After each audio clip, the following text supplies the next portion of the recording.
तू तीच आहेस भाग 71. तुला आवडलं? हे असं काही मी पहिल्यांदा केलं आहे. तर काही कमी राहिलं असेल तर सॉरी. तो म्हणाला तसं तिने मान वर करून त्याच्याकडे बघितलं. कुठे काहीच कमी नाही आहे. माझ्यासाठी हे खूप मोठं सरप्राईज आहे. आणि इतकं सुंदर सरप्राईज याची मी कल्पनासुद्धा केली नव्हती. थँक्स गौरव, ती म्हणाली तसा त्याने तिच्या गालावर हात ठेवला. इशिका, तुझ्या आजची पूर्ण रात्र मला हवी आहे. तो म्हणाला तसा तिने आवंढा गिळला आणि होकारार्थी मान हलवले. भार्गवने तिला दोन्ही हातांवर उचललं आणि बेडरूममध्ये घेऊन आला. बेडरूमसुद्धा फुलांनी सजवलेली होती आणि तिथे फक्त कॅन्डलचा प्रकाश होता. त्याने तिला हळूच खाली उतरवलं. इशिकाने लाजून मान फिरवली तसे त्याने त्याचे हात तिच्या नाजूक पोटावर ठेवून तिला मागे ओढलं. इशिका त्याच्या मिठीत होती. तिने त्याच्या हातांवर हात ठेवले. जितकी त्याला तिची ओढ होती तितकीच तिलाही त्याची ओढ होती. या क्षणाची तिने पण वाट बघितली होती, फक्त थोडी घाबरत होती. भार्गवने तिच्या मानेवरचे केस बाजूला करून खांद्यावर ओठ टेकवले तसे तिने डोळे बंद केले. त्याचे हात तिच्या पोटावर फिरत होते आणि ओठ तिच्या मानेवर खांद्यावर रेंगाळत होते. तिच्या मानेवर जसे त्याने दात रोवले, तिच्या तोंडातून मादक आवाज बाहेर निघाला. तिच्या ड्रेसची चैन त्याने खाली खेचली आणि तिचा श्वास वाढला. तिने पुढे आपला ड्रेस छातीजवळ पकडला. त्याचे हात तिच्या गोऱ्या पाठीवर फिरत होते. तिच्या सगळ्या अंगावर काटा उभा राहिला. तिने मागे वळून त्याला मिठी मारली. तिच्यात हिंमत नव्हती. तिने त्याच्या मिठीत स्वतःला लपवलं. पण भार्गव आता थांबणार नव्हता. त्याने तिचा चेहरा वरती केला आणि तिच्या नाजूक ओठांना ताब्यात घेतलं. तो अगदी आवेशाने तिला किस करत होता. नकळत इशिकाचे हात त्याच्या केसांमधून फिरायला लागले. तो तिला किस करता करता बेडवर घेऊन आला. तिच्या अंगावरचे कपडे त्याने बाजूला केले तसं ती तिचं नाजूक शरीर लपवण्याचा प्रयत्न करायला लागली. पण भार्गवने तिचे दोन्ही हात पकडून तिच्यावर प्रेम बरसवायला सुरुवात केली. आधी घाबरणारी इशिका आता त्याच्या रंगात रंगून गेली. दोघं आपल्या प्रणयाचा आनंद घेत होते. बाहेर काजवे अजून त्यांचा प्रकाश घेऊन फिरत होते आणि इकडे हे दोघं एकमेकांमध्ये गुंतून गेले होते. भार्गवने हक्काने इशिकाला पूर्ण रात्र जागवलं. पहाटे कधीतरी ती झोपून गेली. त्याने तिच्या कपाळावर ओठ टेकवले आणि तिला आपल्या मिठीत घेतलं. सकाळी इशिकाला जाग आली. तिने तिच्या बाजूला बघितलं तर भार्गव नव्हता. ती उठून बसली. तिचं अंग थोडं दुखत होतं. तिने इकडे तिकडे नजर फिरवली तर तो गॅलरीमध्ये फोनवर बोलताना दिसला. तशी ती हळूच उठली आणि वॉशरूममध्ये गेली. गरम पाणी अंगावर पडल्यानंतर तिचं शरीर मोकळं झालं. ती आंघोळ करत असतानाच वॉशरूमचा दरवाजा उघडल्याचा तिला आवाज आला. तिने पाठोपाठ तिच्या मानेवर त्याचे ओठ फिरायला लागले. गौरव, तुम्ही आत कसे आलात? प्लीज बाहेर जा. तिला त्याच्यासमोर भयंकर लाज वाटत होती. पण त्याचं मन अजून काही भरलं नव्हतं. त्याने तिला आपल्याकडे फिरवलं आणि तिच्या ओठांवर ओठ टेकवले. पुन्हा एकदा तो तिच्यासोबत प्रणयात रंगून गेला. पण मन भरल्यानंतरच त्याने तिला सोडलं. भार्गवने दोघांसाठी नाश्ता बनवला. इशिका जीविकासोबत फोनवर बोलत होती. भार्गवचं लक्ष तिच्याकडे गेलं. तिच्या मानेवर, गळ्यावर त्याच्या लव्ह बाईट्सचे निशाण होते. त्याने नाश्ता डायनिंग टेबलवर लावला आणि तिच्याजवळ येऊन त्याने तिच्या लव्ह बाईटवर हात फिरवला तशी ती पटकन त्याच्यापासून बाजूला झाली. तिला वाटलं आता हा परत मूडमध्ये आला का काय. तिने डोळे मोठे करून त्याच्याकडे बघितलं तसा तो हसायला लागला आणि डायनिंग टेबलकडे इशारा केला. तिने बघितलं तर नाश्ता रेडी होता. 2 मिनटं सांगून ती परत जीविकासोबत बोलण्यात बिझी झाली. तो पण तिची वाट बघत तिथेच बघत बसला. काही वेळाने तिने कॉल कट केला आणि आली. गौरव, रात्री आपण असं अचानक रिसेप्शन पार्टी सोडून आलो. सगळे आपल्याबद्दल काय विचार करत असतील, ती म्हणाली. इशू, रात्री तशी पार्टी संपत आली होती. त्यामुळे कोणी काही विचारलं नसेल. मॉम आणि डॅडने सगळं सांभाळून घेतलं असेल. तो म्हणाला. तुम्हाला माहीत आहे, रात्री एक गेस्ट येऊन माझ्यासोबत बोलत होता. तेव्हा तिथे मॉम पण होत्या. मॉमला विचारलं तर त्यांनाच माहीत नव्हतं तो गेस्ट कोण आहे.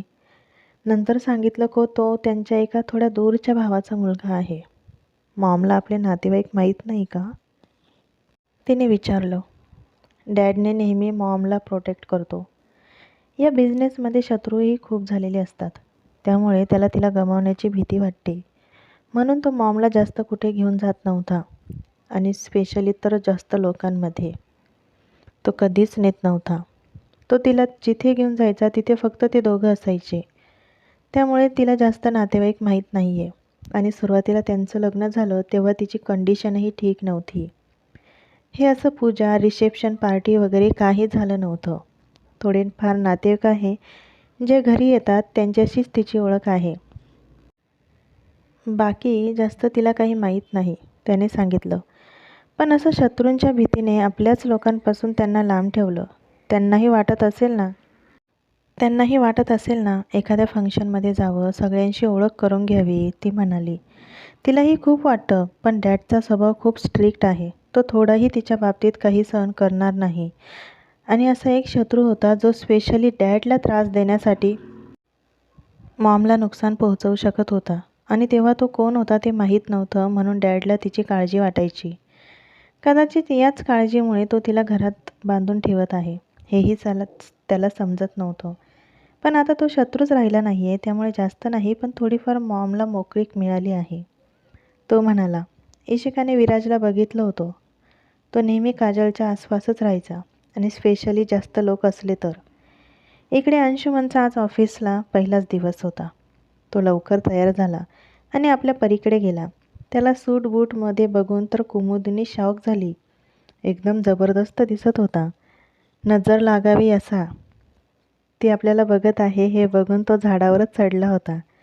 परी, आज तुझ्या डॅडाचा ऑफिसमधला पहिला दिवस आहे, तर तू तुझ्या डॅडला ऑल द बेस्ट नाही करणार का?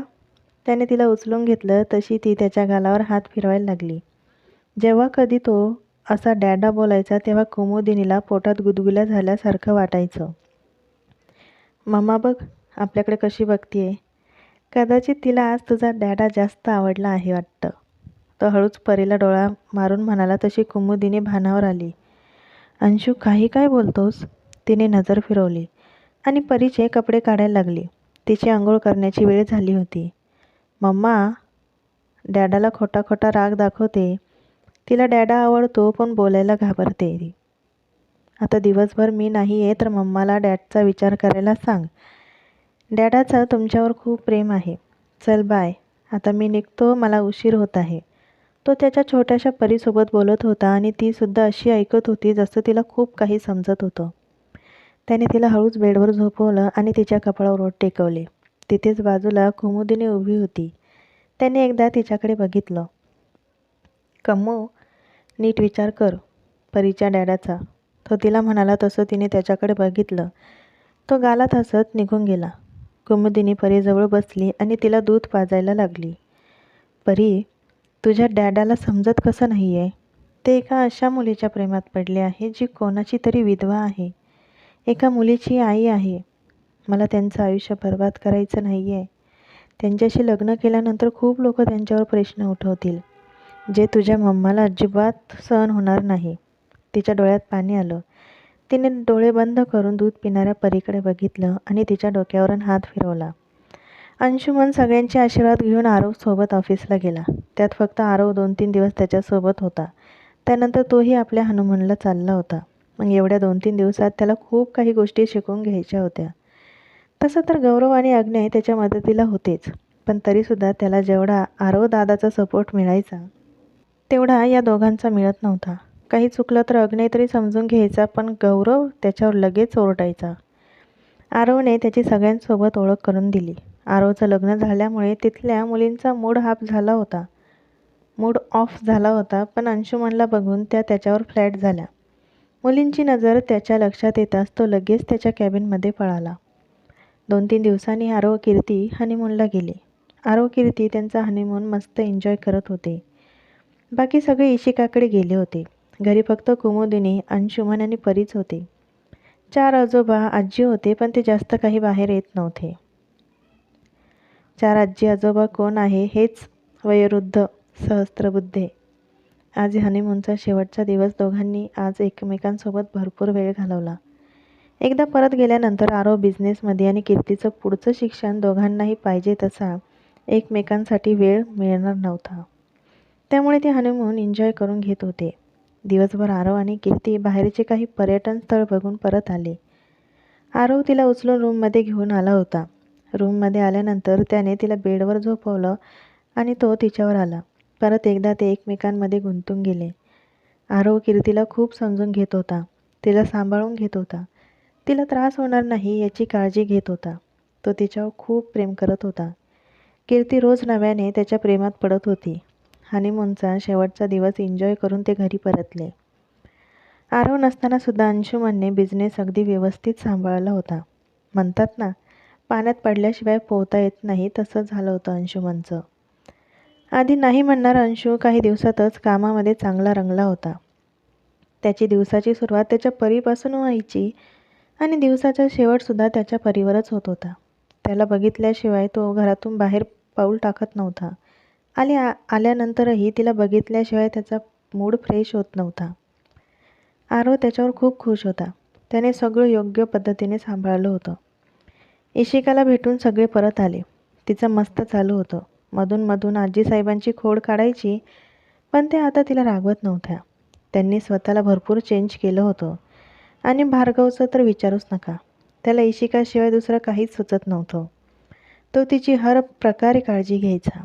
कधी कोणापुढे न झुकणारा भार्गव इशिकाच्या एका शब्दावर तिच्यापुढे झुकायचा. इशिकाला तर तिचं स्वप्न पूर्ण झाल्यासारखं वाटत होतं. ती म्हटली होती, मी याच्या मागे मागे करत आहे त्यापेक्षा जास्त त्याला माझ्या मागे मागे करायला लावेल. आणि तेच झालं होतं. आता दिवस रात्र त्याच्या मनात डोक्यात फक्त इशिका होती. सगळ्यांचं ठीक चालू होतं शिवाय अंशुमन आणि कुमुदिनीचं. तिने अजूनही त्याला एक्सेप्ट केलं नव्हतं. त्याचा तर रोज असाच प्रयत्न असायचा की तिने त्याला एक्सेप्ट करावं, पण ती काही तयार होत नव्हती. काही ना काही कारण देऊन त्याला नाकारायची. आणि एक दिवस ती अग्नेयला भेटायला स्टडी रूममध्ये गेली. तिला त्याच्याशी खूप महत्त्वाचं बोलायचं होतं. बस कुमुदिनी, काय बोलायचं होतं? तो स्टडी रूममध्येच त्याचं काम करत होता आणि कुमुदिनी परीला झोपवून त्याच्याकडे आली होती. तर आता परी 2 महिन्यांची होऊन गेली आहे. तुम्ही माझ्यासाठी जे काही केलं त्याचे उपकार मी आयुष्यभर विसरणार नाही. पण माझ्यावर शेवटचा एक उपकार करा. मला इथून कुठेतरी दुसरीकडे दूर पाठवा, जिथे मी माझी आणि परीची काळजी घेऊ शकेल. आता मला इथे राहून तुमच्यावर ओझं नाही बनायचं. कधी ना कधी मला माझ्या पायावर उभंच राहावं लागणार होतं. मग त्यासाठी आत्तापासूनच सुरुवात करायला हवी. मला इथून कुठेतरी लांब जायचं आहे. प्लीज माझ्यासाठी एवढं करा. ती त्याच्यासमोर हात जोडून म्हणाली.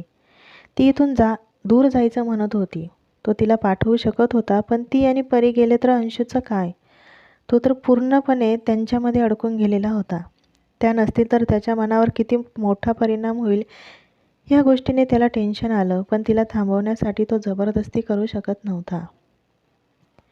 कुमुदिनी, तू एकदा नीट विचार कर. तुला चांगलं माहीत आहे अंशुमनचं तुझ्यावर किती प्रेम आहे आणि त्याचा परीवरसुद्धा किती जीव आहे. आम्हाला तुला स्वीकारण्यात काहीच प्रॉब्लेम नाही आहे. प्लीज मला असं वाटतं तू एकदा अंशुमनचा विचार करावा. तो त्याच्या परीने तिला समजावण्याचा प्रयत्न करत होता. सर, तुम्हाला माझ्याबद्दल सगळंच माहीत आहे. मग तरीसुद्धा तुम्ही मुलासाठी माझा स्वीकार करत आहात. मी त्याच्या कुठल्याही लायक नाही आहे. ती मनावर दगड ठेवून बोलत होती. आतून तर तिलाही खूप वेदना होत होत्या. तिचंही त्याच्यावर प्रेम होतं, पण ज्या लोकांनी तिचा जीव वाचवला, तिला इतक्या दिवस घरात ठेवलं, तिच्या बाळाला इतकं प्रेम दिलं, त्यांना जर आपल्यामुळे त्रास झाला तर ती सहन करू शकणार नव्हती. तुझं आधी लग्न झालं आहे. तू एका मुलीची आई आहे म्हणून तू त्याच्या लायक नाही असा विचार का करते? तू एक चांगली मुलगी आहे, संस्कारी आहे, इतकंच आमच्यासाठी महत्त्वाचं आहे. तुझा भूतकाळ काय होता हे आमच्यासाठी महत्त्वाचं नाही. अंशूचं तुझ्यावर आणि तुझं त्याच्यावर प्रेम आहे एवढंच आम्हाला माहीत आहे. जग काय म्हणाल, कोण काय बोलेल याचा विचार करू नको. प्रत्येकाला आपलं आयुष्य आपल्या परीने जगण्याचा अधिकार आहे. तू खूप नशीबवान आहे की तुला हा चान्स मिळत आहे. असा चान्स कोणालाही मिळत नाही. कुमुदिनी, त्यामुळे नीट विचार कर आणि काही तो निर्णय घे. असं भावनेच्या भरात येऊन निर्णय घेऊ नको, नाहीतर आयुष्यभर पश्चाताप करण्याशिवाय काहीही उरणार नाही. अंशुमन आमच्या शब्दाबाहेर नाही. आम्ही ज्या मुलीसोबत त्याला लग्न करायला सांगू तो लग्न करायला तयार होईल, पण तुझं काय? तू त्याच्या आयुष्यात दुसरं कोणाला सहन करू शकशील? आणि परीचं काय? तिला इतकं प्रेम करणारा दुसरा कोणी मिळू शकेल का? तिला जितकं वडील म्हणून अंशू प्रेम करेल तितकं या जगात कोणीही करणार नाही. त्यामुळे स्वतःसाठी नाही तर आपल्या मुलीसाठी अंशूचा स्वीकार करावा असं मला वाटतं. बाकी तुझी मर्जी. तो म्हणाला तसं तिच्या डोळ्यात पाणी आलं. ती तशीच बसून राहिली. डोळ्यातून पाणी चालूच होतं.